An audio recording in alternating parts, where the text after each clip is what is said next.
तो बेटी केवल एक के घर ब्याह कर जाए और वहां अच्छे से रहे, ये माँ बाप की आशा रहती है, ये माता पिता की आशा रहती है। बेटी जाए ब्याह कर, उसका पति आदर करे, उसका पति सम्मान करे, उसका पति सत्कार करे।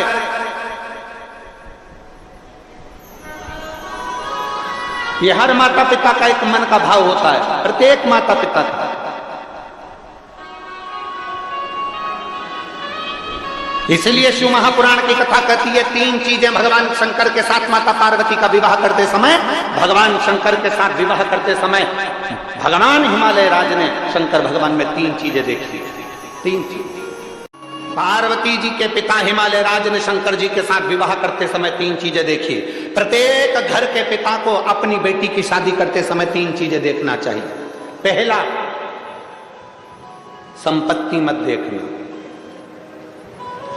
कुल देखना, अच्छा कुल है कि नहीं, इसके घर में कहीं लड़कियों के साथ बहुओं के साथ अत्याचार तो नहीं हो रहा है, इसके घर में बेटियों के साथ में अपशब्द तो नहीं बोले जा रहा है। हिमालय राज ने पार्वती जी का विवाह करते समय तीन चीजें देखी थी। प्रत्येक घर का पिता बेटी की शादी करते समय तीन चीजें देखे। संपत्ति मत देखना, तुम्हारी बेटी के भाग्य में संपत्ति होगी तो वो ढेरों की संपत्ति बनवा देगी, और अगर भाग्य में नहीं होगी तो पेट्रोल पंप भी बिगवा देगी। उसका क्या? अगर संपत्ति देखोगे, 4-4, 5-5 गाड़ी देखकर लड़की की शादी कर दी, पेट्रोल पंप देखकर लड़की की शादी कर दी, दुकान देखकर लड़की की शादी कर दी, और मालूम पड़े वो धीरे धीरे धीरे धीरे लड़का ना जाने कौन से दोस्तों के संग बैठ गया, और मालूम पड़े एक बार शेयर मार्केट में बैठा, डब्बा गोल करके आ गया, पूरा पेट्रोल पंप, गाड़ी ने बंगला सब 2 मिनट में चले गया। इसलिए शास्त्र कहता है संपत्ति मत देखो, बेटी की शादी करने से पहले कुल देखिए। दूसरे नंबर पर बेटी की शादी करने वाले पिता को दूसरी चीज देखना चाहिए जो हिमालय राज ने देखा। चेहरा मत देखना, लड़के का चरित्र देखना कि वो बेटी के लायक है। मालूम पड़े हैंडसम, स्मार्ट। अब स्मार्ट तो फोन भी होता है, क्या करें? तो क्या फोन से शादी कर लोगे? स्मार्ट है नहीं, स्मार्ट तो फोन भी होता है।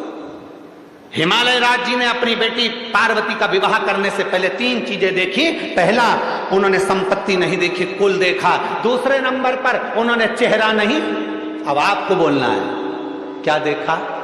चरित्र देखा। लड़का कहीं गलत पीने खाने में तो नहीं, व्यसन में तो नहीं, बेकार जगह तो नहीं जाता, कहीं और इसका संबंध तो नहीं। मालूम पड़े हमारी बेटी जिंदगी भर रोहे कि मालूम चेहरा तो अच्छा था, स्मार्टफोन जैसा था, नजर भी अच्छा आ रहा था, कभी कभी एप्पल जैसा भी था। पर बेटी को दुख हो तो क्या मतलब का वो एप्पल का फोन किस काम का जब तुम्हें चलाना ही नहीं आए? तो बोलो तो सही ईमानदारी से, क्या काम का? गांव का कोई व्यक्ति बेचारा फसल का काम करे ना, जो जमीन में खेती बाड़ी करे, उस व्यक्ति को कोई बहुत बड़ा एप्पल का फोन दे दे, नहीं तो वो तो जाके कह दे छोरा से मेरे को नहीं चाहिए, मेरे से चले ही नहीं, मारे तो कीपैड ला के दे दे, छोटा सा नंबर दबाऊं और बात हो जाए और बाद में बात खत्म, मेरे से तो बस इतना सा चले। अभी भी यहाँ पर कई माताएं ऐसी बैठी है, कई माताएं बैठी है जिसको बड़ा बड़ा फोन चलाना नहीं आता, छोटा सा फोन से काम चला। भले उसका लड़का 10,000 20,000 का चला है, पर वो तो वो 500-700 का चला है, वो उसको जरूरत ही नहीं। चेहरा मत देखना, क्या देखना? चरित्र देखना। शिव महापुराण की कथा कहती है,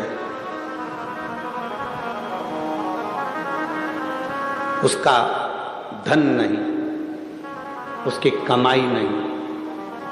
शिव महापुराण की बात कथा कहती है, तीसरे नंबर पर कहती है कि उसका धन वैभव सब अलग चीज है। तीसरे नंबर पर शिव महापुराण हिमालय राज की कथा कहती है पार्वती जी के विवाह के लिए कि लड़के की संगति देखो। संग किसका है? 3 चीजों का स्मरण आपके जीवन में रहे। एक, धन मत देखो, कुल देख लो। दूसरा, संपत्ति मत देखो, लड़के की संगति देख लो। और तीसरा, चेहरा मत देखो, चरित्र देख लो, तो तुम्हारी लड़की कभी दुखी नहीं हो सकती, वो सुखी ही रहेगी। इसलिए शिव के सिवा दिल ना लगा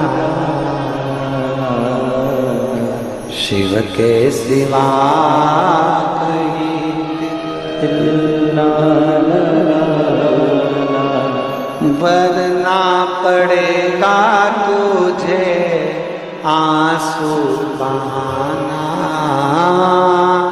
वरना पड़ेगा तुझे आंसू बहाना,